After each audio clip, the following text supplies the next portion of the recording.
I know there's a lot of teachers who are not a fan of AI in education, but don't let the problems they create for traditional summative assessment put you off the enormous benefits they can bring for formative education. After all, you probably didn't get into teaching just to summarize children. You probably wanted to enhance their learning.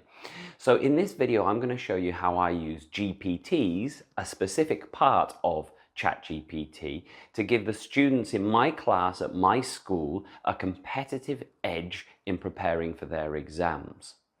All of the GPTs that I show in this video that I'm using with my children, I've created myself without any coding, just using the skill that every teacher has of good communication. The best thing, in my opinion, about these GPTs is that once created, they can be shared with anyone who has a free ChatGPT account. So really can get to anyone. Even better than that, perhaps, the person who uses that ChatGPT, that GPT, can then share it back with the teacher, and the teacher can then check their learning to see if they're understanding and see if they're using it correctly. The example I'm going to show you is from my Year 11 business class. They're doing IGCSE Business and they have their summative exam coming up in a couple of months.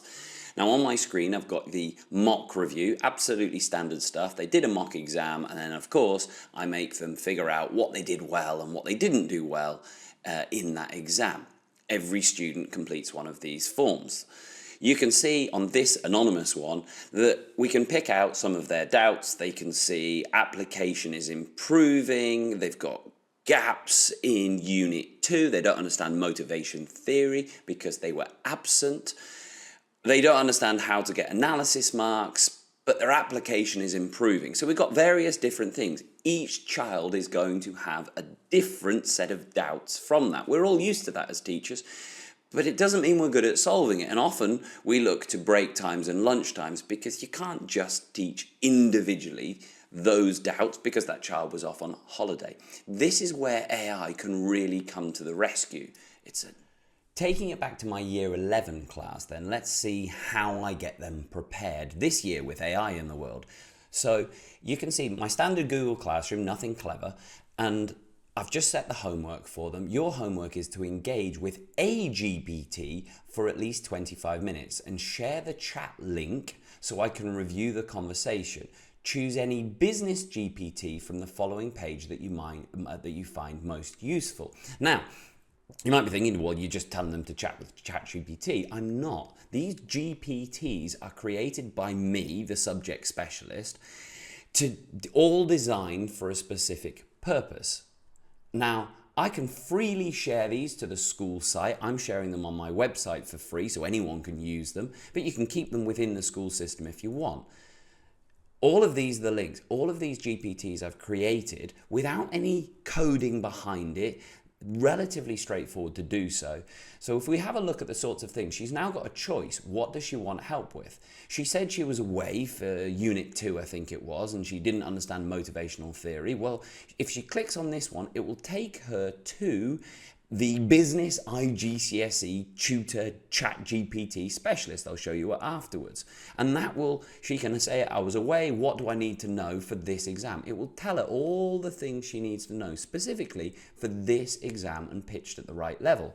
If she wants to know any more about exactly what is paper 1 and paper 2, how many marks there are, you can click on these GPTs I've created. If she just wants to be tested on the definitions, because for business studies you need to learn the knowledge of the exact definitions, this will test her. She can do this from her mobile phone because I've programmed in all the things that she needs to know.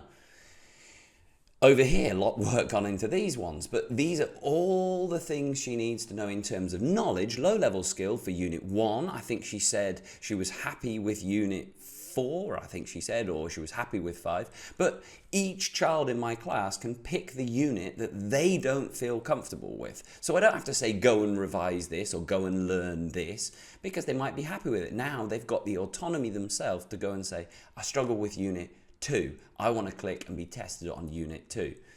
Application.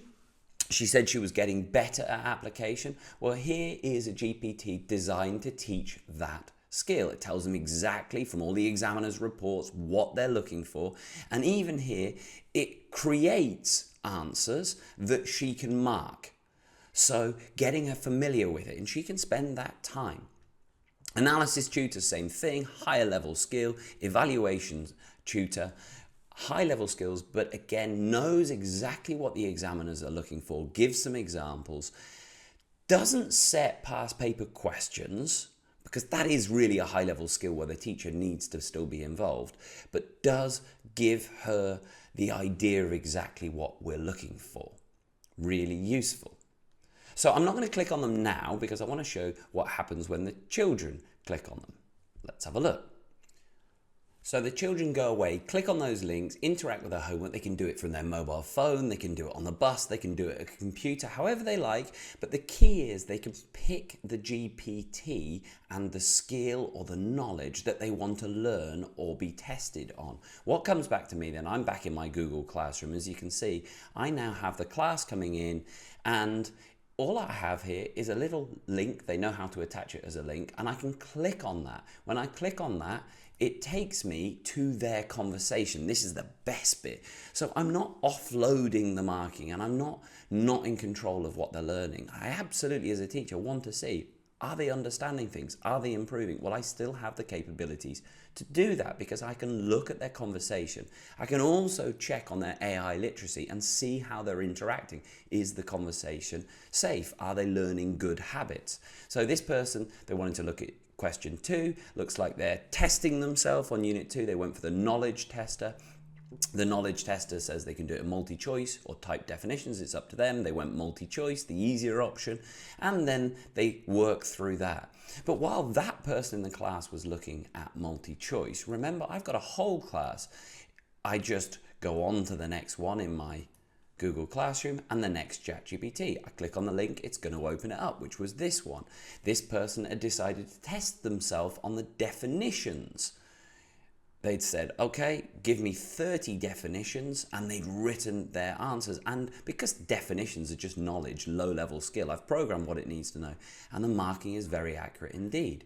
This one then has come back, the next child, teach me about the advantages. So they've used the tutor here rather than being tested, teach me the advantage of how, and it's explained those things. They're not saying a lot. They've taken it to their interest just in time and compared it with drop shipping. It's given a table. They've engaged. I can follow all of their chat. This person has gone for questions on Unit 1, so we've covered Unit 4, we've covered knowledge, we've covered definitions, we're covering skills, so many things in one homework, each chosen by the pupil. Great questions there. Final one, although I've got a lot more in my class. They've gone for Unit 4, great. Something interesting here, this person has said, this student has said, talk to me like a roadman. So if I don't like that, if I don't want them to be silly in this homework, you can see it's taken on that role, then I can talk to them because I'm checking on this and say, no, I don't want you to do that. Personally, I don't have a problem. If they're learning that and it's making their learning more engaging, because you can see they're still answering the questions, then I'm absolutely fine if that makes their homework more interesting and they're learning more. AI isn't without its drawbacks. Those GPTs won't always act perfectly, but don't let perfect get in the way of good, and they are good. From a teacher perspective, they're a massive time saver. It's not replacing normal homework and writing and marking. We still need to do that, of course we do, but this is additional work that can be set to provide personalised support. And it's not new pedagogy, it's based on known good principles. It's active learning. It's student-centered learning. It's mastery. The child doesn't have to just say, well, I didn't understand that, but anyway, forget it. They can come back to it. It's self-regulated. I say 25 minutes, but they go on for longer or they go on for less. They can go on for weeks if they want to. But the best thing about this is that it's free. It can get to everyone. So now you don't have to have money to pay for a tutor to get some level of support outside of school. That's got to be an enormous benefit for formative learning.